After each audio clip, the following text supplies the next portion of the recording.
Hello everyone, this is my Module 1 Big Problem assignment where I will be presenting my big problem that I'll be focusing on for the rest of the course. A brief introduction, my name is Alita Gonzalez, and for this assignment I'll be discussing my big problem that I'll be enhancing and focusing on throughout the remainder of this course.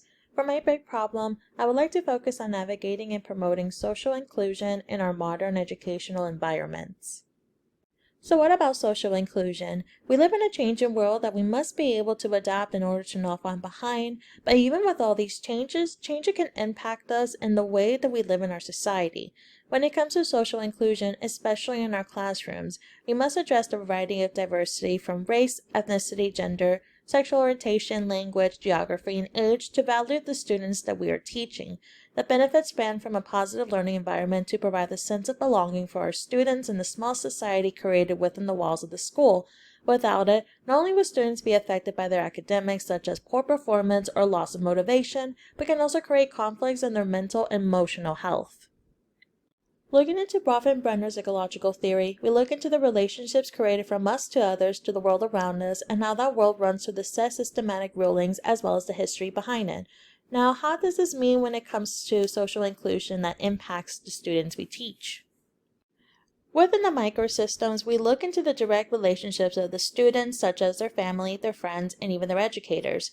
With this, it's always in the best regards to make sure that the student is provided with a strong and positive environment where they feel welcome to be who they are and who they want to be, as well as flourishing in their own capabilities.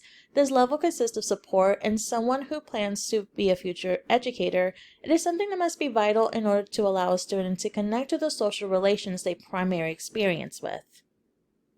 Now looking into the mesosystem, we begin to look at how these microsystems interact. This is going to be how the behavior of a student could differ between home and school, or even looking into the student's separation of peers and friends. It is a continuation of looking into the relationships of a student, but also examining more into their environment.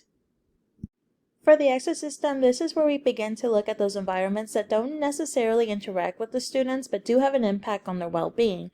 One precise can be how the school district goes from how they would like to promote social inclusion within their schools.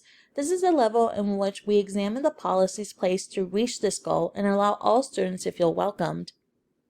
For macrosystem, for this level, we look into the societal structures created within the given culture diversity, such as what is expected within our society, within the group's beliefs, and more. For social inclusion, we must be able to promote those differing cultures, but also obtain a sense of understanding and avoid any negative connotations like discrimination. Lastly, we have the chronosystem, which is actually one of the levels where they might be a bigger impact on our students because it involves on what's going on in our world and the drastic changes to our society, as well as those life transitions on how a student can begin to create their own idea of the world and where they land on, especially when it comes to what that means best on our identity. It is an adaptation and pressure that can impact a student, but it is something that must be able to give full attention to make sure no student falls between the cracks. Social inclusion is vital for students, no matter their character, their background, and their culture. As there are future generations, we must be able to take the charge on helping them become a part of the world they live in. How do you think that social inclusion has changed within our educational settings, especially during our present day? What would be something that you think should be enhanced in order to continue to promote this ordeal?